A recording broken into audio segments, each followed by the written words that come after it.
Гадание для Козерога на июнь, но прежде давайте выберем карты. Итак, предлагается для вас классическое Таро Уайта, Таро оппозиции,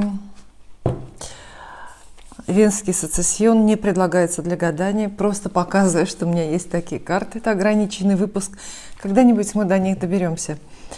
Таро Висконти, сверкающие позолотой. Есть секрет Таро. Есть очень сильно потрепанное Марсельское Таро. А вы выбираете, какие на вас смотрят, какие карты вам нравятся. Поверьте, я ваши пожелания тоже учту. Так, что мы можем здесь еще? Царское. Тоже классическое, так называемое, хотя здесь скорее неоклассика. Таро кошачий глаз с кошечками на каждой карте. Новая история на Таро. Необычная, не популярная колода. Есть мои любимые Таро цветов. Попадались вам такие редкие карты? На каждой карте какой-то цветок. Есть Таро Марчетти. Это для повседневной носки я использую. Есть карты Таро Кроули в обычном формате и вот в таком гигантском. Мы выбираем карты для Козерога, значит, должно быть что-то либо формально строгое, либо наоборот нестандартное. Два начала есть у вашего знака. Есть еще другие колоды, но это будет долго их выбирать и перечислять. Кое-что я вам показала. Пусть для Козерога будет вот эта вот колода на Таро. Хорошо? Они необычные, достаточно новые, вообще новые, и у меня новые. Ждем откровений, пророчества о судьбе для Козерога на июнь. Пожалуйста, спрашивайте о своем. Что сказать про июнь? Чудесный летний месяц. Знаете, в одной местной рекламе услышала слоган: «Долгие летние дни даются нам для приключений».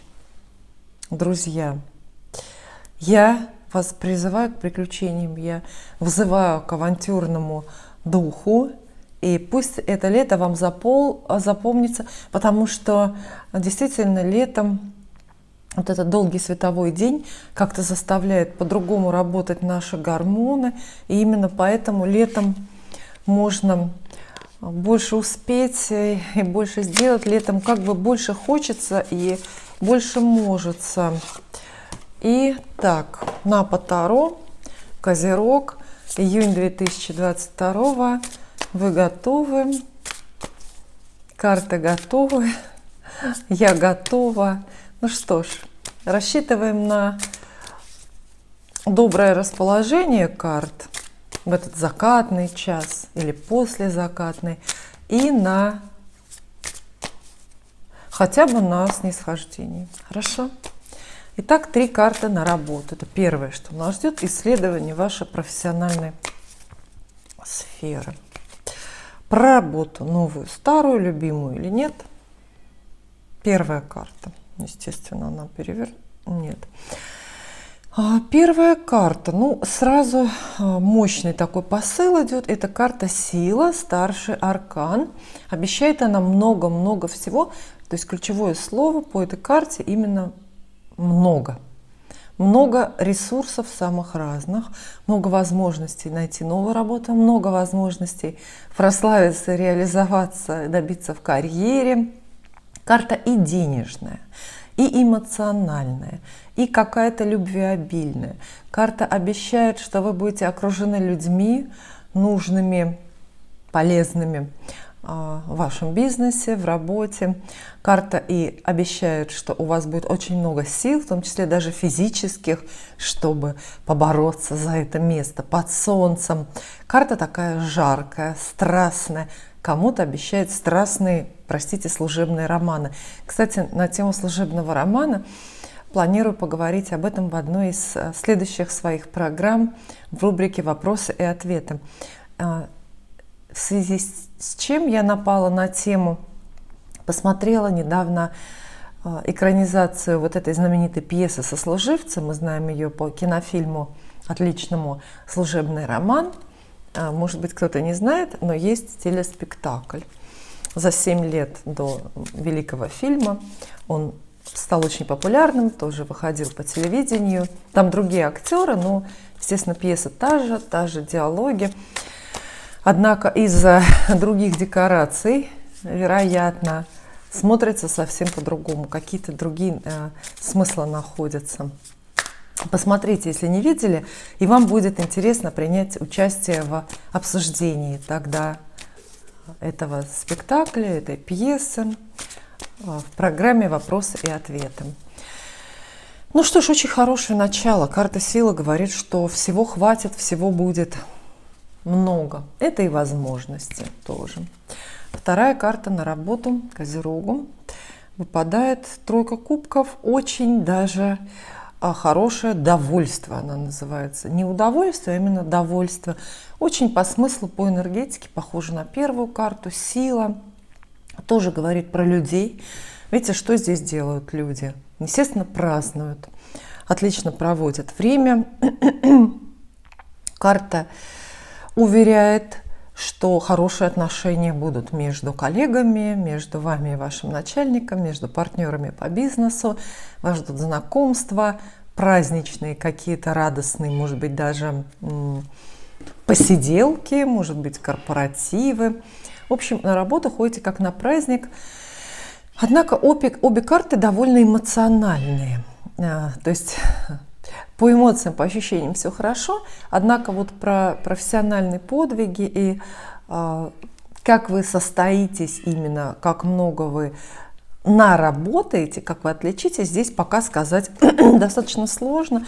Ну, карты скорее исключают переживания для вас, исключают слезы и потери. Небольшие помехи по звуку начинаются у нас неизбежно. Мы без этого не обходимся, постоянно зрители знают, что нам обязательно кто-то подпевает в любом гадании, в любом видео. И третья карта на работу. Вы сделали выводы? Они напрашиваются. Третья карта для Козерога. Тройка пентаклей. Видите, тройка и тройка. Это очень хорошо, когда две карты с одним номером подряд ложатся. Тройка пентаклей, посмотрите, как она здесь подписана. Работа, прям вот буквально. Это значит, что работа работается. Во-первых, найдется работа, если у вас еще ее нету. Найдется работа, если у вас собственный бизнес застоялся в недавнее время. Вам нечего было делать, потому что, ну, например, не было клиентов. Вот. Тройка пентаклей, она такая скучноватая, добродетельная, очень спокойная, призывает вас к работе относиться добросовестно, может быть, не слишком рваться на подвиги, пусть все будет на своих местах. Конечно, с такими картами не надо бросаться эту самую работу менять, как-то от нее отказываться. Может быть, не надо стяжать сейчас, особенно, например, рваться даже к карьере, потому что пусть все идет своим чередом. Сейчас правильные люди вокруг, правильные занятия для вас, возможность наращивать мастерство. Если это новая работа, это вообще прекрасные карты. Они говорят, что вас с распростертыми объятиями встретят в новом коллективе, и у вас будет очень плавный вход в эту новую работу, без, ну, знаете, кризисов и потрясений, что тоже важно. Без шока, никакого шока. Вот так вот. Дальше три карты на деньги. Ну, деньги с работой для большинства людей связаны, однако все-таки это отдельная часть жизни. Про деньги вам расскажут. Первое, шестерка мечей, выход. Найдется выход из какой-то денежной ситуации, возможно, затруднительной. Шестерка мечей описывает перемены, немножко нежелательные, немножко внеплановые, немножко под давлением обстоятельств. Но тем не менее это все равно обновление, новый горизонт. И это буквально, ну, выход. Знаете, вот было такое положение, какое-то казалось безвыходным, с деньгами, а тут этот самый выход находится. Единственное, что надо помнить, получая шестерку мечей, это рог, которому не надо противиться. То есть ваша денежная ситуация, хорошая или плохая, разрешится не так, как вы хотели. И тут важно судьбу благодарить, но не роптать и как бы соглашаться. То есть карта описывает такой момент, когда вас ведет рог, сечение обстоятельств. Ну, в буквальном смысле, например, если речь идет о какой-то сделке июня для вас, то она пойдет не по плану, но все-таки пойдет. Как-то договорятся люди, как-то разрешатся препятствия, например, связанные с документами. Да, могло быть лучше, но здесь вы не управляете судьбой, и эта карта абсолютно исключает выбор. То есть не нужно представлять себя уж совсем у штурвала в этой ситуации, у своего финансово-денежного штурвала, потому что здесь какие-то высшие силы разрешают историю так, как видится им. Дорога. Кстати, шестерка мечей – это еще и дорога. Дорога на денежную тему, за деньгами. Или дорога от денег, да? Побег от денег. Ну, не знаю, бывает такое у кого-то или нет.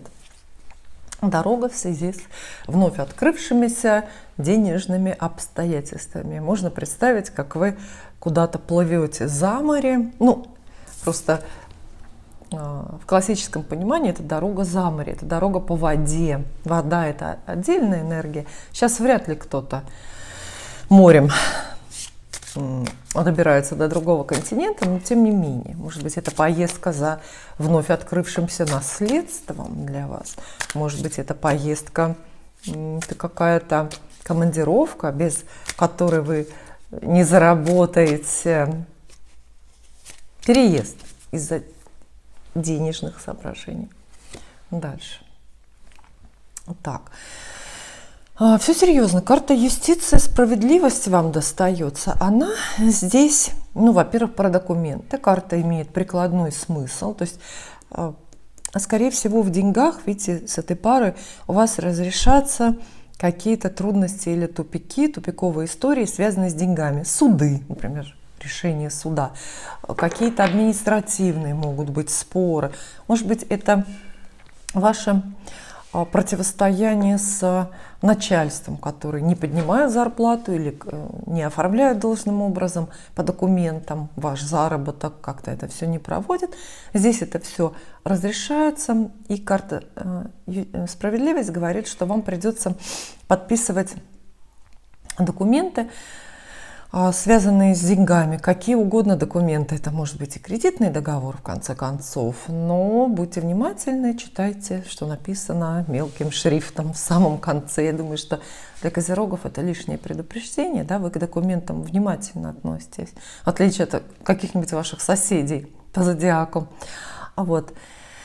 Ну, конечно, это старший аркан, и карта имеет смыслы такие тонкие, высокие, не хозяйственные.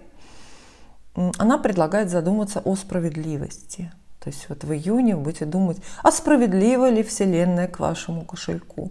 А получаете ли вы денег столько, сколько заслужили или сколько хотели? То есть это такой момент, ну, воздаяния, что ли. Карта может быть сложной, она может быть жертвенной. То есть у вас нарушаются финансовые планы, но вы должны увидеть в этом какой-то высший смысл, высшее предназначение и сказать, да, ну, справедливо. Вообще-то справедливо, то есть, да, я не имею претензий. С этой картой важно не иметь именно претензий к решениям Вселенной. Но решения Вселенной мы же напрямую не получаем, да? Мы их получаем только в виде решений конкретных людей или органов.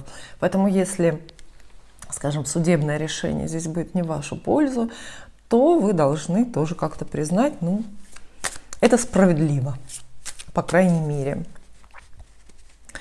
И еще про деньги, еще одна карта для Козерога. Это туз кубков. Туз кубков — это подарок. Ну, не спешите все-таки хлопать в ладоши, потому что чаще всего туз кубков обещает подарки нематериальные, духовного, эмоционального плана. А количество ваших денег мы по этим картам оценить даже не можем. То есть вы можете как получить деньги в качестве подарка. Помните, я здесь упоминала уже наследство какое-то. Вот. Так и вы можете их лишиться, но это тоже будет для вас какой-то подарок, потому что так судьба избавит вас от ненужного, от того, что вы, не знаю, не заслужили, или от того, что вам может принести проблемы в дальнейшем. А с деньгами так бывает. Туз кубков очень настроенческая карта, и она здесь предусматривает какое-то ваше понимание и какую-то вашу благодарность в отношении денег, благодарность к судьбе, благодарность к обстоятельствам. С этой картой становится что-то понятно, и становится вам на сердце так спокойно. В каком-то смысле, знаете, карты все пророка вам выпадают. Здесь же нет жезлов, здесь нет каких-то карт, в которых вы держите в своих руках, где она, волшебную палочку. То есть общее настроение такое. У вас вот этой волшебной палочки на тему денег нет. Очень плохо поддается здесь, очень слабо прослеживается связь между вашими усилиями и результатом финансовым. То есть карты в целом советуют вам довериться Вселенной, довериться обстоятельствам, принимать абсолютно все новости денежные как подарки, как какую-то справедливость, как там решение высших сил. Особо, может быть, не стоит, например, за деньги бороться. И чем более благодарными и спокойными заранее вы будете на эту тему, тем больше вам перепадет, так скажем. Вот вас очень сильно раздражает этот аккомпанемент. Меня нет, потому что я привыкла. Но так не хочется прерываться.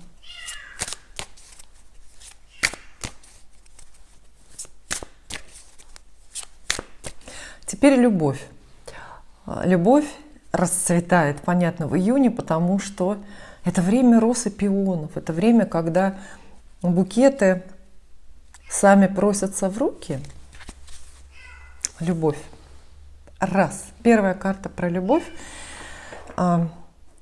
Шестерка жезлов. Карта, вот как она здесь подписана. Виктория, победа. Вас ждет победа в любви. Как она может выглядеть, победа в любви? Иногда буквально победа, если вы боролись за любовь. Если вы, например, соперничаете с кем-то. Буквально участвуете в любовном треугольнике, и для вас вот этот актуальный вопрос.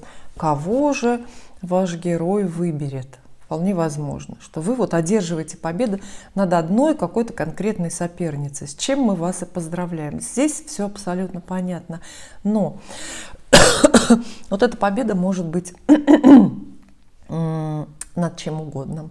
Это может быть победа над человеком, которого вы выбрали, которого вы любите, какая-то победа над его чувствами, победа в целом над ситуацией. То есть вы собираете, ну, как бы признаний, определенные лавры. Однако вот при всех своих хороших смыслах и значениях шестерка жезлов не считается хорошей в любви. Представляете? Потому что она более взывает к самолюбию, к честолюбию, к эгоизму человека.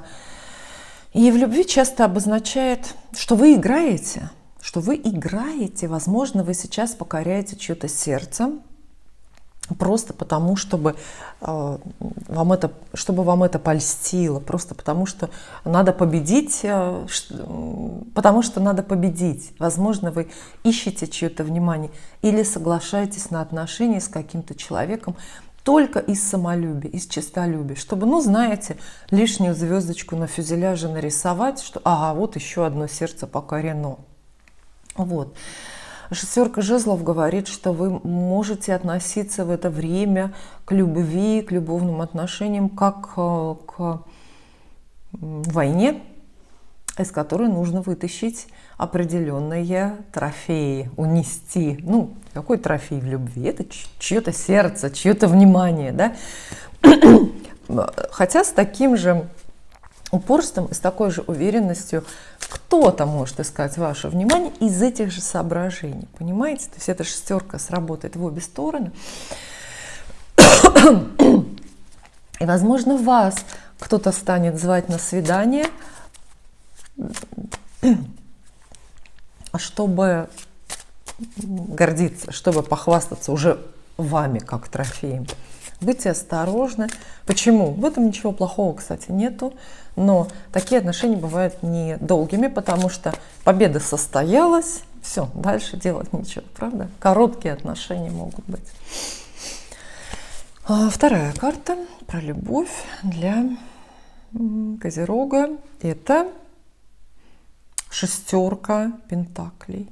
Опять шестерка, посмотрите. С одним номером подряд карты вам ложатся. Шестерка пентаклей говорит, что в любви вы получите. Ну вот мы же всегда с этого начинаем. Получите или потеряете? Безусловно, получите. Видите, на сцену подаяния на этой карте изображают всегда кто-то что-то раздает. И вам раздадут, Вселенная раздаст, вложит в руки вот эту самую победу. Карта, по которой приходит в жизнь достаточное и необходимое. В данном случае достаточное и необходимое для вас в любви. Карта очень удовлетворяет и приносит такой покой. Ну, вы получаете свое, то, на что можете рассчитывать, то, к чему стремились, то, что как-то насчитали для себя, посчитали себя достойными. Возникает, естественно, вопрос. Очень у многих козерогов одиноких, что я хотела сказать, одиноких, возникает вопрос, возможно ли новое романтическое знакомство. Да, конечно, вполне.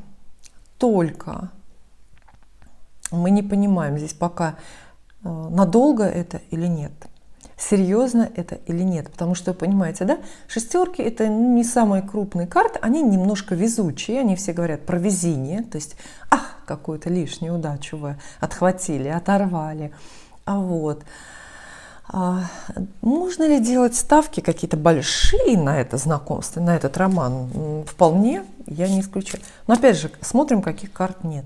Нету тайн, нет измен, нет потерь, нет слез, нет страха. То есть в целом все очень даже хорошо, как-то комплектно. Вы на коне. Вот видите, на шестерки жезлов всегда изображают ведь не пешего человека, всегда всадника. И вот этот белый конь, он в идеале белый должен быть, это как раз символ победы. То есть вот вы на коне, вы победитель, явно собой гордитесь. И третья карта расскажет козерогам про любовь.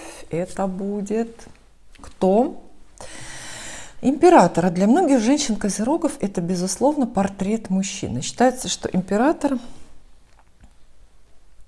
описывает самого лучшего мужчину в вашей жизни. Конечно, не во всей, а только на данном временном каком-то отрезке.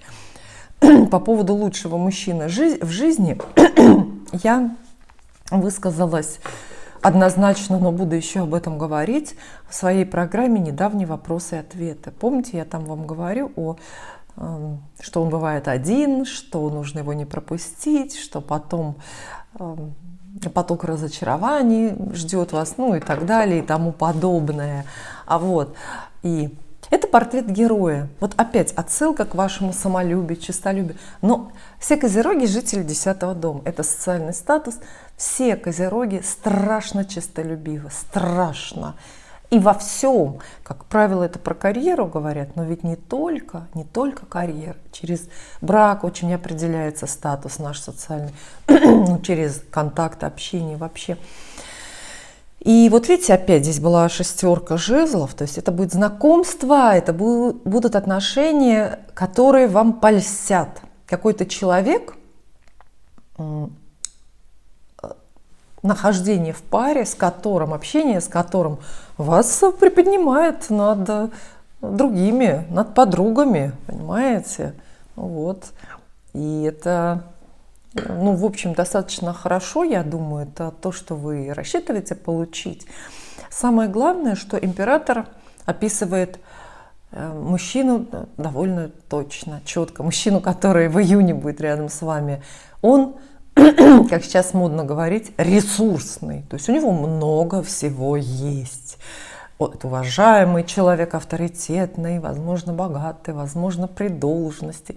Такой очень-очень заметный, с которым вы тоже не потеряетесь, не погаснете на его фоне. Поэтому вот смотрите, новое романтическое знакомство. Слово «романтическое» здесь вычеркиваем, потому что про романтику речи нету, речь идет про скорее полезность и ценность. Вот. Но это идет, это идет. Это длящиеся отношения могут быть, которые очень успешно продолжаются, и в которых вы, ну вот, побеждаете. Это неплохо, но только надо следить, чтобы вы побеждали там, где надо, понимаете? Потому что проявлять силу там, где это уже лишнее, это тоже большая-большая тактическая ошибка. И очень многих это подводит. Да. Успех. В целом, вот одно слово, вас ждет успех в любви. Просто успех. Причем заметный всем, такой вот очевидный. То есть наверняка будут даже эпизоды, какие-то сценки, в которых вы раздуваетесь, набираете полную грудь воздуха и страшно-страшно собой хвастаетесь и гордитесь. Ну, я не буду, наверное, здесь приводить примеры, хотя, конечно, их масса. Вы понимаете, о чем здесь идет речь. В общем, не пропустите, какой-то очень ценный экземпляр присутствует и возвращается или приближается, только из-за горизонта появляется в вашей жизни, поэтому будьте внимательны. И теперь семья, ваша частная приватная жизнь, место жительства, дом, квартира, родственники, семейные дела. Так, первая карта про семью Козерогу расскажет. Это 7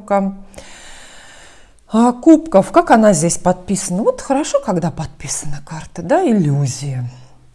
Это сильно карта иллюзии. Она буквально называется ложный выбор. Вас ждет ложный выбор в домашних делах. Выбора может быть очень много. Глаза разбегаются по этой карте. Это возможности и там выгодно купить и поменять квартиру, возможности выгодно переехать, возможности мебель, может быть, вы будете так выбирать, вот одна другой лучше, или в целом семью создать или не создать, состав, что-то здесь в составе семьи. Карта это всегда спешит с предупреждением, знаете, таким выразительным, ярким. Ложный, ключевое слово ложный. То есть на самом деле судьба ничего не предлагает, никаких вариантов, только искушает вот этими пустыми сосудами. Ведь в чем смысл карты? Видите, перед нашим героем, но здесь так это не изображено. Все-таки эта карта в своеобразном таком исполнении. Но в чем смысл?